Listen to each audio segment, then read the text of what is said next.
Il est conseiller municipal, responsable de Géants Ensemble. On ne le présente plus non plus à Clermont. Alain Lafont. Bonsoir. Je ne vais pas vous parler du programme parce que Nicolas l'a fait de façon excellente. Bien. Ce qui montre d'ailleurs que notre alliance n'est pas du tout une alliance de circonstances comme ça, mais c'est une alliance qui repose effectivement sur un partage programmatique réel. Alors je voudrais vous livrer 3 réflexions du coup. Bon. Ma première réflexion, c'est sur la question de l'Europe. L'Europe telle qu'elle est aujourd'hui. C'est-à-dire que cette Europe, c'est l'Europe de la finance. C'est l'Europe des banquiers, c'est l'Europe des trusts, des actionnaires. C'est sûrement pas la nôtre. Ils l'ont construite avec une violence extrême. Quels sont les résultats de cette Europe? C'est effectivement la division des pays entre eux, la division des travailleurs entre eux, la concurrence entre les travailleurs, et c'est donc une Europe qui divise systématiquement toutes les populations entre elles. Et ça n'est pas du tout un hasard. C'est comme ça qu'ils l'ont construite, et c'est comme ça qu'ils la voulaient. Cette Europe, nous n'en voulons pas, évidemment. Nous, ce que nous voulons, c'est une Europe solidaire. C'est une Europe qui protège. C'est une Europe qui répartit les richesses. C'est une Europe qui arrête d'agresser la nature. Nous, cette Europe-là, on la veut, et il faudra bien que nous avancions tous ensemble pour pouvoir la construire. Et je suis sûr qu'avec l'énergie que nous avons, nous allons arriver, avec ce qui se passe en Grèce, avec ce qui se passe en Espagne aujourd'hui, demain au Portugal, après-demain en Irlande, et chez nous, avec cet accord que nous avons, nous allons arriver à construire cette Europe solidaire que nous voulons, nous, et nous allons y arriver. Alors, pourquoi on en est arrivé là? C'est que, tout à l'heure, je vous ai parlé de violence.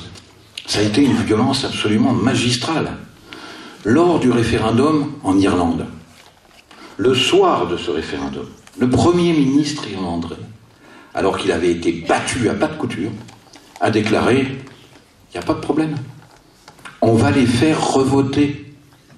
Vous vous rendez compte? Le soir du référendum, battu, non, pas du tout. Et effectivement, il a fait revoter.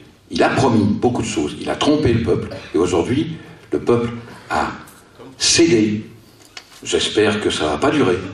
Et qu'aujourd'hui, ce peuple, il est saigné. Et effectivement, il paye le prix de ça. Vous vous souvenez les Hollandais? C'est la même chose. Et nous, en 2005, tout le monde s'en rappelle ce qui s'est passé. Ils ont été battus à plate couture. À plate couture, réellement. Nous avons rejeté le traité. Pas de problème. Cette crapule de Nicolas Sarkozy, qu'est-ce qu'il a fait? Eh bien, au lieu de nous faire revoter, des fois, on ne sait jamais ce qui peut se passer, eh bien, il a fait voter le Parlement avec la complicité totale de l'ensemble des parlementaires du PS, du Parti Socialiste dans son ensemble, voilà, et il a remis en cause, effectivement, la démocratie, le droit du peuple de s'être prononcé, et cette Europe qui remet en cause la démocratie, qu'est-ce qu'elle donne? Elle donne les replis, la peur, les replis sur soi, etc. Et cette Europe, elle a permis la construction de Le Pen, notre pire ennemi à nous. Voilà où nous en sommes aujourd'hui, et c'est comme ça que ça se passe dans cette Europe qui finalement, que nous rejetons, parce que nous devons mettre tout en œuvre pour la briser. Bien, il y a un espoir qui naît, là, en Grèce, Syriza. Il y a Podemos, en Espagne. Et nous sommes là. Nous avons réalisé notre unité. Et nous sommes là et nous allons combattre, et y compris le 22 mars, nous avons sûrement des chances dans ce département de prendre un certain nombre de positions en ce qui concerne les départementales qui viennent.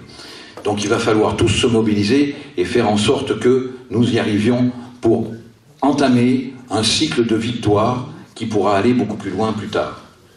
Bon, la deuxième réflexion que je voudrais faire, c'est par rapport à la lutte que nous devons mener sur la question à la fois idéologique et sur la question des mots. Cette réflexion m'est venue l'autre soir quand je regardais la télévision et où un commentateur, évidemment averti, parce que ces commentateurs, qui sont les chantres du libéralisme, sont des commentateurs avertis, a dit « Les peuples allemands et d'Europe du Nord en ont assez des largesses accordées aux Grecs. » Voilà ce qu'a dit ce commentateur. Donc, il a dit exactement l'inverse de la réalité. Si voir son pouvoir d'achat diminuer de 25% d'un seul coup, c'est un privilège, si c'est une largesse qui est accordée au peuple grec, eh bien, je ne sais plus ce que les mots veulent dire. Mais eux le savent, et ils trompent l'ensemble de la population de cette façon. Et il va falloir mener réellement la bataille idéologique, pied à pied, mot à mot, parce qu'ils transforment systématiquement, à travers leurs mots, la réalité absolument déplorable en chose absolument mirifique. Et donc, il va falloir remettre à leur place ces experts autoproclamés, ces pseudo-experts. Il va falloir les remettre à leur place parce que ce sont les chiens de garde du capitalisme, et donc ces chiens de garde du capitalisme, ils vont à la niche. Voilà comment on doit les traiter, et c'est comme ça qu'il faut avancer. Ensuite, la troisième réflexion, c'est, eh ben justement, la presse en fait un état, mais tout doux. Alors je voudrais vous dire le bonheur que j'ai d'être ici, franchement. De voir à la fois les couleurs du front de gauche et les couleurs des écologistes se mêler. Je suis, vous ne pouvez pas vous imaginer ce que je suis heureux. C'est vrai que la presse en fait pas grand état. Et il y en a qui ont parlé de situation historique. Bon, je sais pas, on verra. Hein. Mais il se trouve que, tout à l'heure, comme tu l'as expliqué, Yorgos, il se trouve que l'arc de force que nous représentons ici, tous ensemble, unis, c'est exactement l'arc de force qui a donné naissance à Syriza. Et donc, ça me donne un espoir absolument formidable. Nous avons travaillé. Je suis très heureux de voir le front de gauche à nouveau uni. Uni totalement.